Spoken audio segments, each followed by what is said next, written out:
My name is Linda Chen. I am 47 years old. I was sitting at table 7 at a charity gala in the grand ballroom of the Langham Hotel in Chicago when I recognized a face from a case that was, on paper, still open. I excused myself to use the restroom. I made 2 phone calls in a service corridor that smelled like carpet cleaner and chafing dish fuel. I returned to my salad. The arrest happened outside on the sidewalk near the valet stand 40 minutes later, quiet enough that the string quartet never stopped playing. My husband still does not know what happened that evening. He thinks I had a long bathroom break. For 15 years of our marriage, that was exactly the kind of thing I let him think. Then I came back to the table with a fresh gin and tonic in my hand, and I sat down, and I looked at him across the centerpiece of white orchids and tea candles, and for the first time in longer than I can honestly account for, I told him the truth. Not all of it. You never tell all of it, but enough. And what he said back to me is the reason I am telling this story now. I want you to understand something before I go any further. I am not telling this story because I am proud of what happened that night. I am telling it because there is a particular kind of silence that builds up inside a marriage when one person is carrying something the other person is not allowed to see, and if that silence goes on long enough, it stops feeling like protection and starts feeling like a wall. I built that wall. I built it out of professional habit and genuine love and the particular self-sufficiency that 23 years in federal law enforcement will carve into a person whether they wanted to or not. I built it one excuse at a time, one redirected question at a time, one late night at a time, until the wall was so smooth and so even that James didn't even know it was there. He thought I was simply a private person. He thought that was just how I was. He thought the woman he married was quiet by nature. He was not entirely wrong about that, but he was wrong about why I joined the FBI when I was 24 years old, which means I have now spent more of my adult life inside that world than outside it, even accounting for the consulting work I do now. I graduated from the University of Illinois with a degree in criminal justice and a minor in Mandarin, which I spoke at home with my mother until I was 12 when we moved from Evanston to a suburb where there were not many other families who looked like ours, and my mother quietly decided that English alone would cause fewer problems at the grocery store. I have complicated feelings about that decision. I also understand it completely. That is a particular kind of grief that takes a long time to name, and I will not take the time to name it here. But I want you to know it is there, because it is part of who I am, and it shaped the way I learned to carry things without explaining them. I spent my first 5 years at the bureau in the Chicago field office working financial crimes. I was good at it. I was good at it in the way that a person who does not know yet what they are truly built for can still be excellent at the thing they are currently doing, because excellent execution is its own reward, and because I did not yet know what reward I was actually searching for. Then in 2003, the counterterrorism division had an opening, and a supervisor named Arnold Gates, who was 56 years old and had been watching me pull apart money laundering networks with the quiet efficiency of someone defusing a bomb, tapped me on the shoulder in the hallway one afternoon and said, "Chen, I want to put your name in for something." I asked what. He said, "The work that matters most."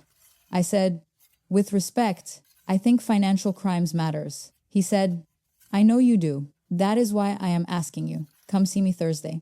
I came on Thursday. I went home that night and told James I might be changing divisions. He asked what division. I said I was not sure yet. I was already compartmentalizing. We had been married for 3 years. He was finishing his internal medicine residency.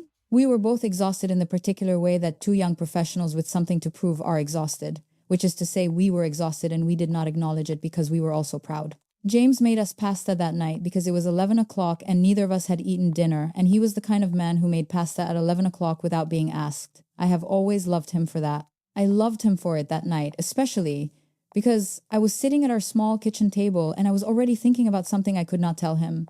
And the pasta was a kind of anchor. It kept me in the room.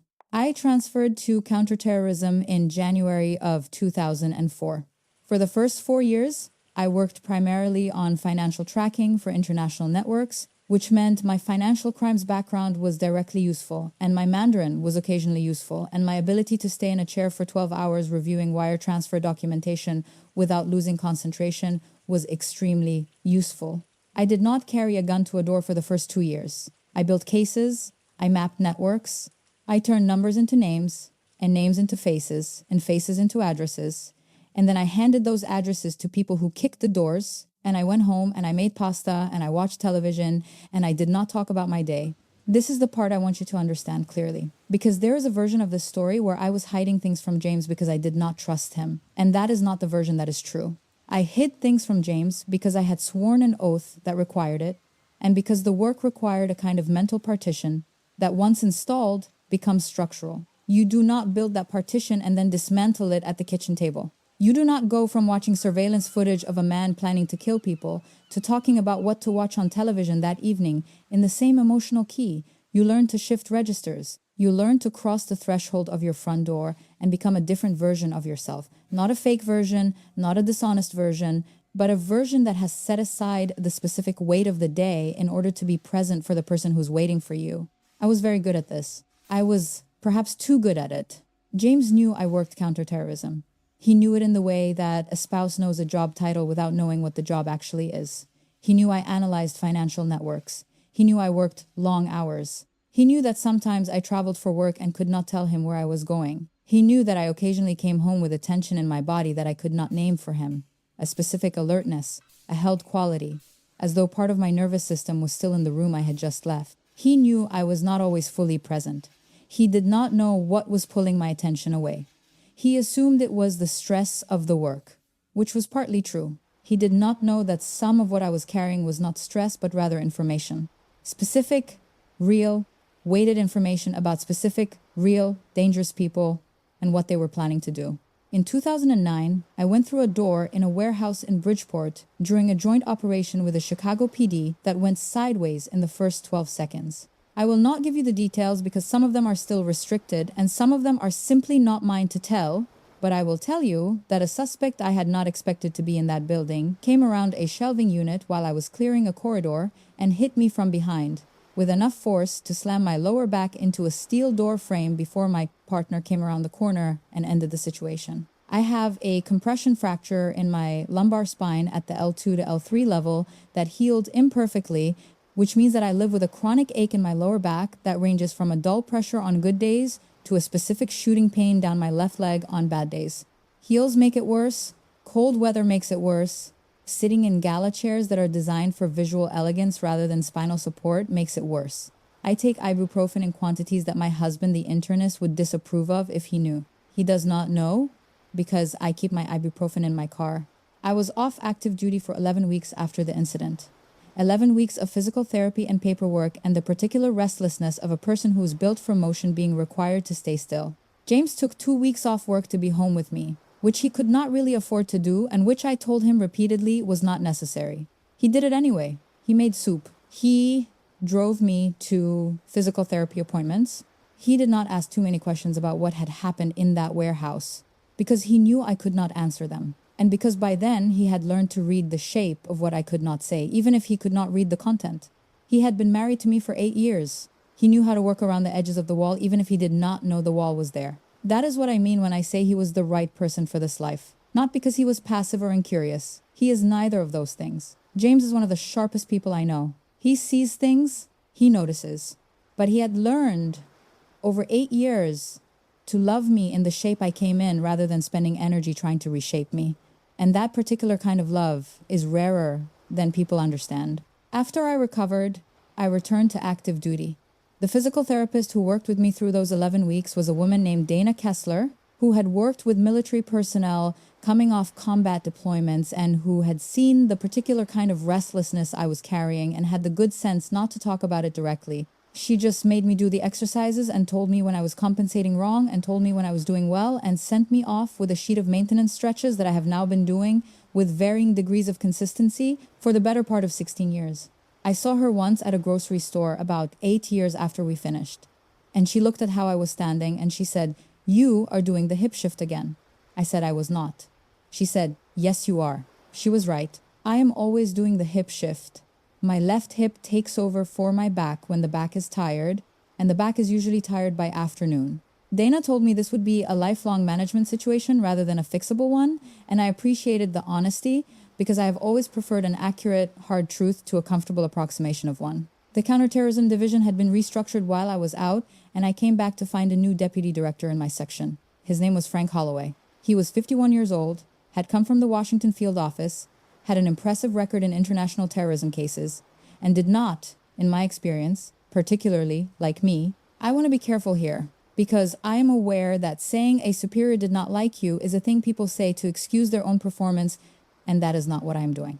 My performance during those years was excellent. I have the evaluations. What I believe, after many years of thinking about it, is that Frank Holloway had a specific and fairly common problem, which is that he was a man who had spent 30 years being the smartest person in rooms he entered, and he found it genuinely disorienting when someone in his unit produced results faster than he expected, through methods he had not sanctioned, using connections he had not built. He did not know how to incorporate that into his understanding of how a unit should function, because his understanding of how a unit should function had himself at the center of it. He never did anything overtly hostile. He was too careful for that. What he did was more subtle and, over time, more costly. He reassigned me from cases at critical junctures, citing manpower needs. He excluded me from briefings I should have attended. He brought in consultants from other divisions to review cases I was working, cases I could have closed faster without the additional layer. He did this consistently enough that I understood what was happening, but not consistently enough that I could document it as a pattern with the specificity a complaint would have required. This is a skill in itself, the ability to be an obstacle without being a target, and he had it. The case involving Gavril Marak began in 2011 and consumed most of the next 2 years of my life in ways that James did not see and Holloway did not acknowledge. Gavril Marak was 43 years old when I first encountered his name in a financial document buried inside a larger trafficking case I had been handed by the National Security Division. He was, on paper, an import-export consultant based in Vienna with offices in Prague and a residential address in a suburb of Bratislava. In practice, he was a mid-level procurement specialist for a network that moved weapons components into regions where buying them directly was legally inconvenient. Not a manufacturer, not a distributor, a facilitator. The kind of person who knows the right people in 4 countries simultaneously and whose particular skill is making one party's needs visible to another party's supply without leaving his own fingerprints on the transaction. He was careful. He was meticulous. He had been operating for at least 7 years before his name crossed my desk, which meant he was also patient. I built his network for 18 months. I pulled threads through financial documents in 3 languages, cross-referenced shell company registrations in 4 jurisdictions, mapped a social network of contacts across 6 countries, and eventually built a picture detailed enough to take to a joint task force that included Interpol and the Bundeskriminalamt in Germany. I was proud of this work. I am still proud of this work. It was the kind of case that demonstrates what good intelligence analysis actually looks like when it is done without shortcuts, and it was the closest I ever came to understanding why Arnold Gates had tapped me on the shoulder in that hallway in 2003. The other thing I can tell you about those 18 months is that I went home most evenings to a husband who knew something was consuming me and who was learning to hold that reality without asking questions. He knew I could not answer. James had his own difficult year in 2011 and 2012. His hospital was going through an administrative transition that involved a leadership change and a budget review, and the particular institutional anxiety that comes when a place people have devoted their careers to suddenly seems uncertain about its own direction. He was dealing with this the way he deals with most difficulties, which is quietly and with focus and without asking for more support than he felt he could justify asking for. We were both, in those years, carrying things that neither of us could fully share with the other. We were doing it under the same roof. We were eating dinner together most nights. We were sleeping in the same bed. And there was this gap between us that was made entirely of things we could not say. And we were both separately filling that gap with love and patience and the decision not to make the other person responsible for what was in our own hands. I want to tell you that this is fine, that 2 people can sustain this indefinitely if they love each other enough. I think that is partially true. I also think it takes a toll that is not immediately visible, the way a load-bearing wall looks perfectly fine right up until the moment it does not, and that some of what happened on that October evening in Chicago was the accumulated pressure of several years of things not said, finding its way out through the only door that had opened in a long time. Holloway handed it off. In the spring of 2013, when the case was ready to move into active surveillance with an eye toward arrest warrants, Holloway convened a meeting I was not invited to and informed the Joint Task Force that for operational reasons the case would be transferred to a team with stronger Interpol integration. This was technically a defensible decision. The case had international components. An Interpol integrated team made some structural sense. Holloway had also known for 3 weeks that I was the one who had built the case, and he had said nothing about a transfer until the moment the case was ready to bear fruit. I was removed from it on a Friday afternoon. I was told it was a resource allocation decision. I went home that evening and I told James I had a headache, and he made me tea. And I sat on our couch and I felt something close to the edges of genuine despair, which was not something I was accustomed to feeling and which I did not know how to manage. And so I managed it the way I had learned to manage most things, which was to set it aside and focus on what came next. What came next, over the following 3 years, was a gradual accumulation of similar moments. Cases handed off, briefings attended incompletely, the specific loneliness of doing excellent work inside a structure that has quietly decided to look away from you. I was not broken by this. I want to be clear about that. I was not broken by Frank Holloway, because I had 20 years of practice carrying weight without showing that I was carrying it. But I was tired in a way that went deeper than the hours I was working, and I was tired in a way that James could feel even if he could not name it. And in the fall of 2015, James sat down across from me at our kitchen table on a Sunday morning and said, "I want to ask you something, and I need you to hear it the way I mean it and not the way it might sound." I said, "Okay." He said, "Are you happy in this job?" I did not answer him right away. I looked at my coffee. James watched me look at it. He said, "You do not have to answer that in a way that protects me." I said, "I know."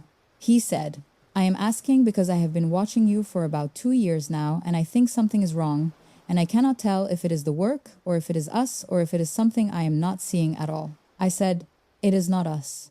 He said, "Okay, then I need to understand what it is, because you are disappearing, not physically, but I am losing pieces of you, and I do not know what to do with that." That conversation lasted 4 hours. It was not a fight. It was something quieter and harder than a fight. It was James saying, with the patience and precision of a man who treats sick people for a living, that he could see the distance between us, even if he could not measure it, and that the distance was frightening him, and that he needed me to tell him what was on the other side of it.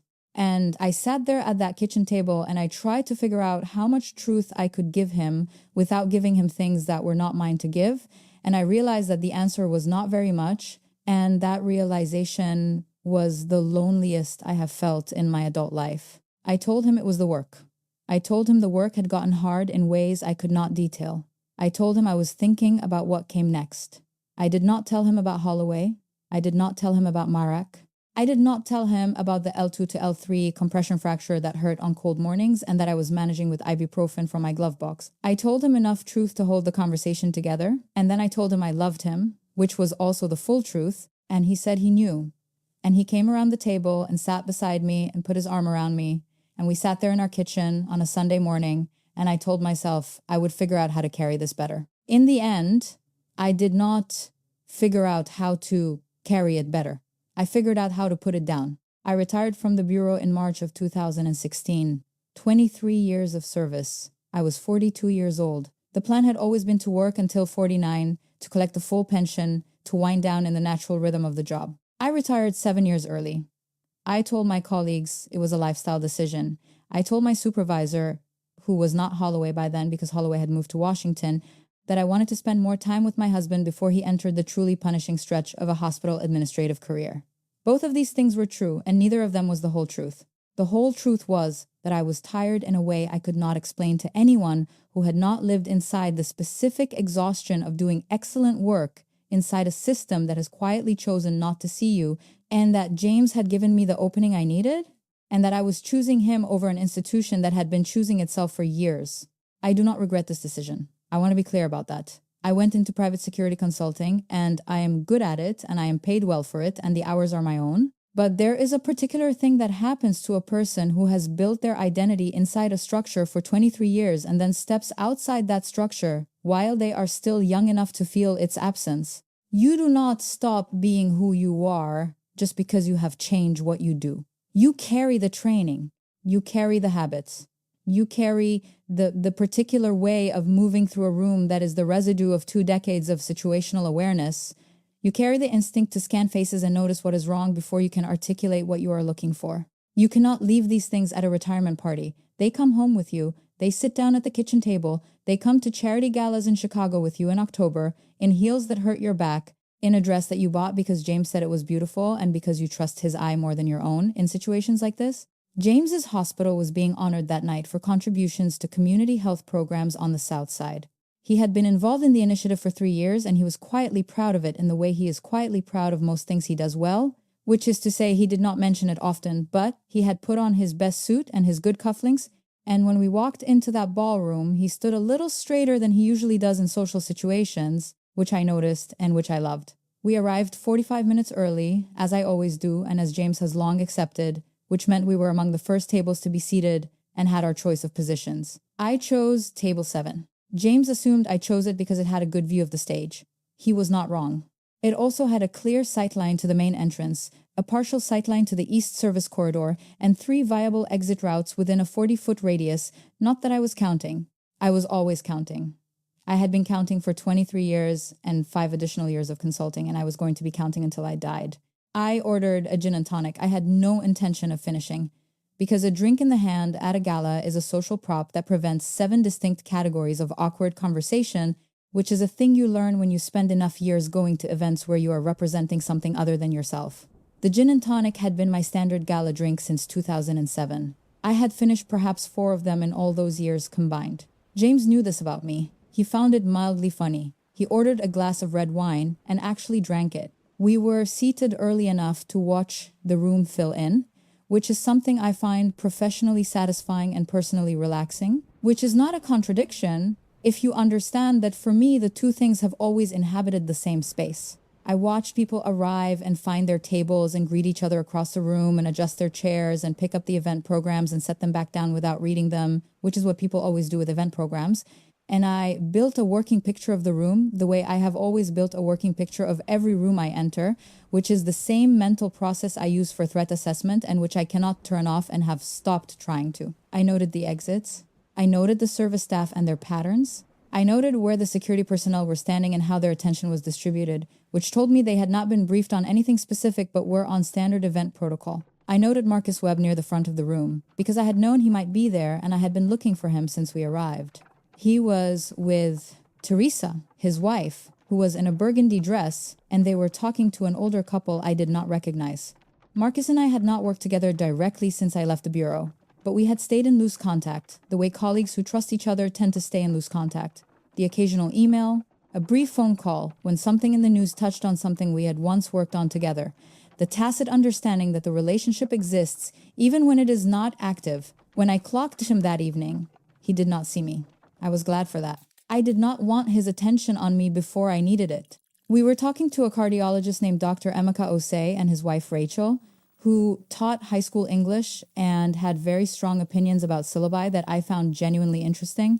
When I saw him, he was near the bar on the far side of the room, maybe 60 feet away. He was wearing a dark suit with no tie, and he was holding a glass of something clear, and he was talking to a man I did not recognize, and he had a beard now that he had not had in his photographs, and he was thinner than the last image I had in my case files, but the bone structure was the same, and the particular way he held his head when he was listening was the same, and the slight inward turn of his left foot when he was standing still was the same. Gavril Marak, 45 years old now. Here, in this ballroom, at a charity gala in Chicago in October, I picked up my gin and tonic and took a small sip and set it down and said quietly to James that I needed to use the restroom and I would be right back. James said, sure, and turned back to Dr. Osei, and I walked away from the table at a pace that was normal and unhurried, and I did not look in Marak's direction as I crossed the room. The service corridor was through a door near the kitchen entrance. I had clocked it when we arrived. I always clocked exits and service areas. I went through the door and I was in a corridor that was fluorescent lit and smelled like cleaning fluid and warm catering trays. And I stood there for one breath, just one, to make sure my voice was going to come out calm. And then I made the first call. Marcus Webb had been in the Chicago field office for 11 years. He was 52 years old and he had worked counterterrorism for 20 of his 27 years in the bureau. And when I had been building the Marak case in 2011 and 2012, he had been 2 doors down from my office and we had stood at the same whiteboard more than once, mapping the same network from different angles. I had spotted him earlier in the evening, near the front of the room, because his wife, Teresa's family, were among the event sponsors and they came to this gala every year. And I had known this was a possibility and I had scanned the room when we arrived and I had seen him. He answered on the second ring. I said, Marcus, it is Linda Chen. Do not react when I tell you this. He said, okay. I said, I am looking at Gavril Marak. He is in the ballroom near the North Bar, dark suit, beard, drinking something clear. Marcus was quiet for 1 second. Then he said, are you certain? I said, yes. He said, give me 4 minutes. And he ended the call. I made the second call. Her name is Dr. Patricia Okonkwo. She is 50 years old. She is a forensic psychologist in private practice, and she has been my closest friend since 2005 when we worked adjacent cases and discovered that we both arrived everywhere 45 minutes early and neither of us could explain why. Patricia worked with the Bureau for 9 years and now she consults independently for both law enforcement and corporate clients, and she understands, in a way that very few people in my life understand, what it means to carry operational information inside an ordinary social situation. She is also, at all times, one of the funniest people I know, which is not a small thing. She answered immediately. I said, Patricia. She said, let me guess. I said, I am at the Langham Gala. I just called Marcus Webb. She was quiet for 2 seconds. Then she said, is your salad getting warm? I said, probably. She said, go finish it. I said, I am. She said, Linda. I said, yes. She said, you okay? I said, I'm good. She said, okay, go. I hung up. I walked back out of the service corridor and across the ballroom to table 7. The string quartet was playing something with a cello line I found genuinely beautiful and could not identify. I sat back down. My gin and tonic was where I had left it. James was still talking to Dr. Osei. I picked up my fork and I ate a piece of butter lettuce and I smiled at something Dr. Osei's wife said about her junior seminar, and I was present, wholly present, from the neck up. And from the neck down, I was sitting with 47 years of accumulated patience and a lower back that was informing me with escalating specificity that these chairs were not adequate for the situation. I did not look toward the North Bar again. There was no reason to. I had done what I could do. Now I waited. The next 40 minutes were what they always were. You do not get to be urgent. You do not get to be distracted. You do not get to absent yourself from the conversation because your nervous system is focused on something happening outside the room. You eat your salad and you ask follow-up questions and you laugh at the right moments and you listen to your husband tell the table about the Southside Initiative with a quiet pride in his voice that you love and that you are in this moment registering as a distinct sensation, not just a background feeling. James was talking about a patient he was not allowed to identify by name, but whose case had demonstrated exactly the kind of gap the initiative was designed to close, a gap between where the care existed and where the person lived. And he described it with the precision and the empathy that I have watched him bring to this work for 2 decades. And I sat across from him and I listened. And I thought, as I have thought many times across many tables in many rooms, that this man who does not know what I just did in a service corridor is one of the best people I have ever known. Rachel Osei was talking about a student who had written an essay about her grandmother's migration story that had been so good it made her cry while grading it. Dr. Osei was describing a medication interaction he had caught on a routine review that he believed had saved the patient's life, very matter-of-factly, in the way that doctors describe the things that matter most. The string quartet moved from something stately into something with more movement, a piece I thought might be Haydn but could not place with certainty. The candles on the centerpieces had burned down enough that the white orchids were casting small, wavering shadows on the tablecloth. A waiter appeared and asked if anyone wanted more water. I said yes. James put his hand briefly on my arm when he turned to answer the waiter, the casual touch of a man who reaches for the person next to him without thinking about it. I was present for all of this. I want to be clear about that. The training teaches you to be present. You are present for the social situation you are in, and you are also tracking the situation you have set in motion. And these two things are not mutually exclusive. They are simultaneous. This is one of the things I have never been able to fully explain to people outside the work, that the attention does not divide so much as it expands. You are watching the room and you are also present in the room. You are listening to Rachel Osei describe an essay that made her cry, and you are also holding, in some quieter part of your mind, the knowledge of what is happening on the other side of the ballroom doors, and you do not perform the presence. You actually feel it because the people at your table are real and their stories matter, and none of what is happening outside makes what is happening inside less real. This is, I think, what people misunderstand about the work when they encounter it in movies and television programs, which tend to show operatives as people who are cold or mechanical or operating from a place of emotional detachment. The detachment, where it exists, is not emotional, it is procedural. You detach from the outcome because you cannot control the outcome once the process is in motion. You do not detach from the people around you. You cannot afford to, because the people around you are why the work matters. My phone vibrated once inside my evening bag. I reached into my bag and I pressed the button on the side of my phone once to acknowledge, and I set my bag back down on my lap. And I said to James, I'm gonna get a fresh drink. Do you want anything? And he said he was fine. And I walked to the bar. Marcus's signal. One vibration meant the arrest had been made. I reached into my bag and I pressed the button on the side of my phone once to acknowledge, and I set my bag back down on my lap and I took one breath and I said to James, I'm going to get a fresh drink. Do you want anything? And he said he was fine. And I stood up carefully because the chair was low and my back had been unhappy for the last hour. And I walked to the bar. The bar was along the north wall, and the bartender was a young woman who was very efficient and who had been managing the volume of a full ballroom for 3 hours with the composure of someone who had done this 100 times. She saw me coming and had the gin and tonic mostly assembled before I had finished saying it. I appreciated her. I tipped generously.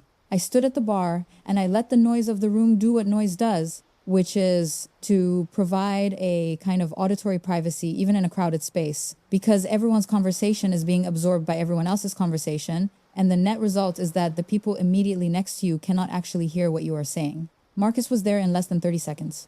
He came around the side of the bar and stood beside me without looking directly at me, the way two people who have worked together long enough do not need to look at each other to communicate.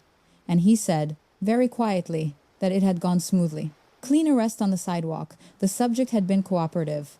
There would be paperwork tomorrow through proper channels, but tonight it was done and the scene was clear. And then he said, the thing I was not expecting. He said, Holloway kept your name on it.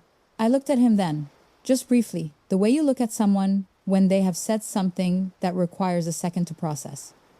He was looking straight ahead at the rows of bottles behind the bar. I said, what? He said, the case file from the transfer. When it moved to the Joint Task Force, your name stayed as primary analyst on the original build. Holloway signed off on the transfer documentation and he never removed your attribution. Marcus paused. He said, I pulled the file when the arrest came through tonight. I wanted to check if the documentation connected. It did. And your name is on the analytical work that supported the charging documentation. I did not know this before tonight. He said, I thought you should know. And then he said, good eyes, Chen. Still yours. And then he walked away back toward Teresa and the older couple. And I stood at the bar with my gin and tonic, and the bartender asked if I needed anything else. And I said no and thank you. And I turned around. I stood there for a moment longer than I needed to. Maybe 5 seconds, maybe 10. Long enough for the string quartet to finish a phrase and begin another. And then I began walking back to table 7, and somewhere in the 20 steps between the bar and my chair, something shifted. Frank Holloway had kept my name on the file. I have spent a lot of time thinking about what this means, and I want to be honest with you about the fact that I am still not entirely sure. There are several possible explanations. He may have kept my name because removing it would have required an additional administrative step he simply did not take. He may have kept it because, on some level, he understood that removing it would have been professionally indefensible. He may have kept it because somewhere beneath the institutional politics and the ego and the fear of being outshone, he knew what the work had cost me, and he made one small decision that acknowledged that cost without requiring him to say anything out loud. I do not know which of these is true. I suspect some combination of all three. What I found myself thinking, on those 20 steps across the ballroom, was about the specific nature of Frank Holloway's fear. I had spent years understanding it as a simple thing. The fear of being outperformed by someone he could not control. And I still believe that was real. But there is something else, something I had not allowed space for before, which is that the fear of being outperformed and the recognition of genuine excellence are not always separate things. Sometimes the same man who finds your success inconvenient will also, in some quieter corner of himself, find it undeniable. And the decision to keep your name on a file, when no one would have questioned him if he had removed it, is the kind of decision that gets made in that quieter corner. I am not forgiving him. I am not certain forgiveness is the right frame. I am saying that I found in those 20 steps that I was slightly less certain than I had been that he was simply what I had decided he was. The string quartet was playing something with a cello line I had been meaning to identify all evening and still could not. The candles on the centerpieces were down to their last inch. James had his wine glass in his hand and he was listening to something Dr. Osei was saying, and he had not noticed I was walking back yet. And for a moment I could watch him without him watching me. Which is something I value in the same way I value a view that you only get by taking a longer path. It means something that the shortcut does not. What I know is that the name on that file is mine, and that tonight a man I spent 2 years building a case on had been arrested on a Chicago sidewalk, and that the thread leading back to that arrest ran through my name in a federal database, and that Frank Holloway, whatever else he had done, had not cut that thread. I sat back down at table 7. I set my gin and tonic on the table. The white orchids were slightly wilted now, from the heat of the candles. James turned to me and he said, "That must have been some bathroom." I looked at him. He had his wine glass loosely in his hand, and he was looking at me with that particular expression I have seen for 20-some years. The expression that is attentive and patient and slightly careful, the expression of a man who has learned to hold space around things he cannot enter. I opened my mouth to say the thing I had been saying in various forms for 15 years. The yes, I'm fine. The just tired. The bathrooms in this place are absolutely labyrinthine. Some version of the deflection I had developed into an art form. I opened my mouth and the words were right there, worn smooth from use. And then I did not say them. I said, "It was not the bathroom." James did not move. He was very still in the way that he is still when he is listening carefully. The way he is still when a patient is telling him something important and he does not want his body to interrupt. I said, "I cannot tell you what it was. But everything is okay. Something happened, and I handled it, and everyone is fine." He was still looking at me. Very quietly, he said, "How many times?" I said, "A few." He set his wine glass down. He looked at the centerpiece. He turned the stem of the glass in his fingers once, slowly, the way he does when he is thinking through something he cannot rush. Then he put his hands flat on the table, and he looked back at me. He said, "I knew what marriage I was choosing. When I married you, I knew. I just did not know it would feel like this." I said, "Like what?" He thought about it. He was quiet for long enough that Dr. Osei started a new conversation with his wife to give us space, which was perceptive of him. James said, "Like watching someone hold something I will never be strong enough to hold, and not being sure whether to feel grateful or left out." I did not have an answer for this. I am not certain there is an answer. I said, "I am sorry I did not tell you." He said, "Which time?" I said, "Any of them." He looked at me. He said, "I am not sure sorry is the right word. I think it is just the shape of things." He paused. He said, "It does not mean I do not wish it were different." I said, "I know." He said, "It also does not mean I am leaving." I said, "I know that too." He said, "I just needed you to hear both of those things at the same time." We stayed at the gala for another 40 minutes. We listened to the remarks. We applauded the hospital recognition. James went up to shake hands with the board chair, and I watched him from the table, and I felt something that I do not have a precise word for. Pride is part of it. Grief is part of it. Love is the largest part. A love that had, that evening, been given a slightly different shape, not larger or smaller, but more honest. And honesty changes the weight of things even when it does not change what you are carrying. In the car on the way home, James drove, which he always does when we take my car, because he says, "My car smells like ibuprofen and coffee, and he can only drive it with the windows down," which is not entirely inaccurate.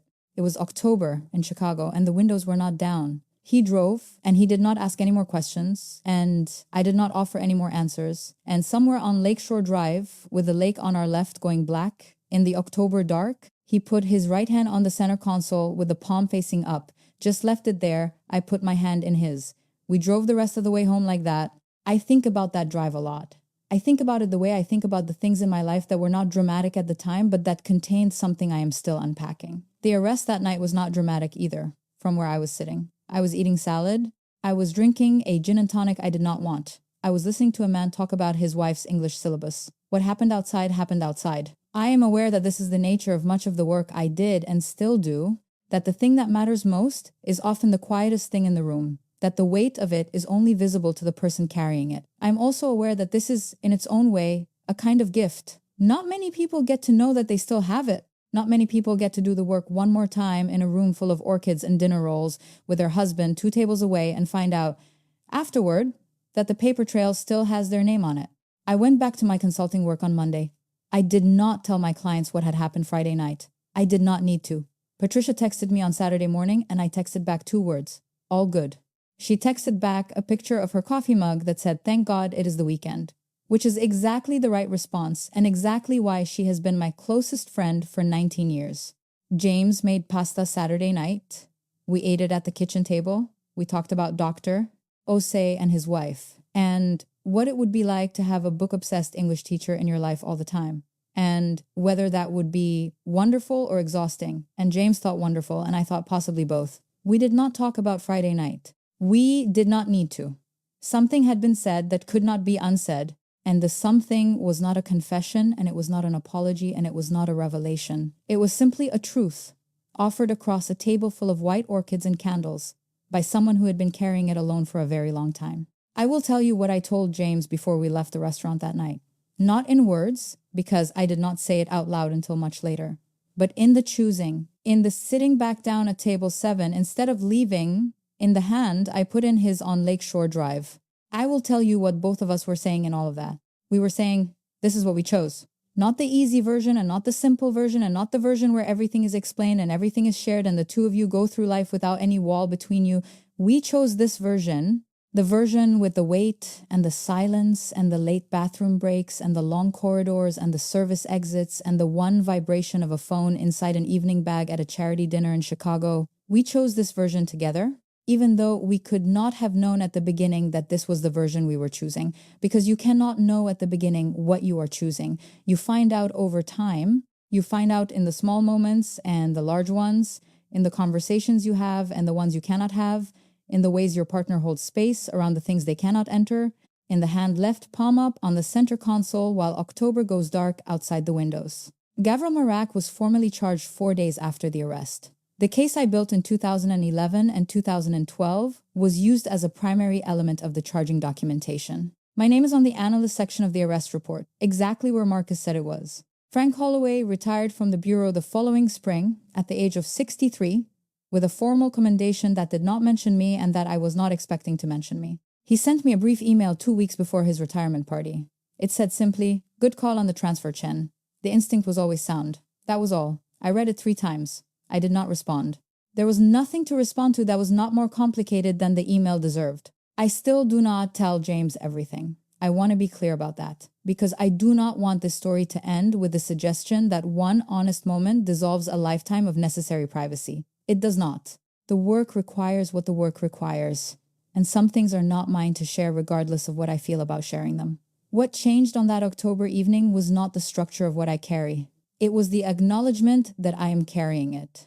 It is a small change, and it is not a small change. It is the difference between a wall and a window. You cannot always go through the window, but you can see each other through it. My back has been bothering me more this winter than last. James has started leaving ibuprofen on my nightstand without commenting on it, which tells me he found the stash in my glove compartment and made a quiet decision about how to respond, which is entirely consistent with who he is. I thanked him once. He said, "The weather is brutal this year." I said, "Yes, it is." We did not say anything else about it. We did not need to. Patricia and I have lunch every second Tuesday at a diner on the north side that has been there since 1978 and still makes its own pie and seats you in a booth with the kind of vinyl cushions that you sink into, slightly, and have to think about when you stand back up. We talk about our work and our clients and the state of things and occasionally about the people who shaped us, both the ones who tried to and the ones who did despite trying not to. We talk about what it means to be the kind of woman who does not explain herself, who has spent decades learning to carry more than she shows, who has come to understand that the carrying is not a burden so much as a form of service, and that the service matters even when it is not seen. Patricia and I both know, in our separate and overlapping ways, what it cost us to do that service. We also know, having gotten this far, that we would do it again. Not without changes, but again, I think about table 7 sometimes. I think about the white orchids going slightly warm in the candlelight, and the butter lettuce on the plate, and the gin and tonic I was not drinking, and the 40 minutes of performed normalcy while something that mattered was being resolved on a sidewalk outside. I think about the moment I looked at James across that table and chose not to say the thing I had always said before. I think about what it took to get to that moment. Not courage, exactly. Something quieter than courage. The specific willingness to let someone see the edge of a weight they cannot carry, not because you need them to carry it, but because you love them enough to let them know it is there. He still does not know the details of that evening. He does not need to, and I could not tell him if he did. What he knows is that something happened, and that I handled it, and that his wife, the woman who arrives, places 45 minutes early and keeps ibuprofen in her glove box and orders gin and tonics she never finishes, is still, after everything, exactly who she was when he chose to marry her. He chose that person. He keeps choosing her. I do not take this lightly. I do not think he takes it lightly either. We will go to another gala next spring, for a different hospital initiative, at a different hotel. I will wear different shoes that still hurt my back. I will order a gin and tonic. I will not finish. I will sit somewhere with a sight line to the entrance and 3 exits within reach, because that is simply how I am in the world, and I am no longer interested in apologizing for it. James will wear his good cufflinks. He will stand a little straighter when his hospital is mentioned. And if something happens and I need to excuse myself for 40 minutes, I will come back to the table and I will find him there, because he is always there. And I will put my hand in his, and we will both know what that means without having to say it. There is a kind of marriage that requires one person to carry weight. The other will never fully understand. She chose that marriage. He chose to stay in it. Both choices were acts of love.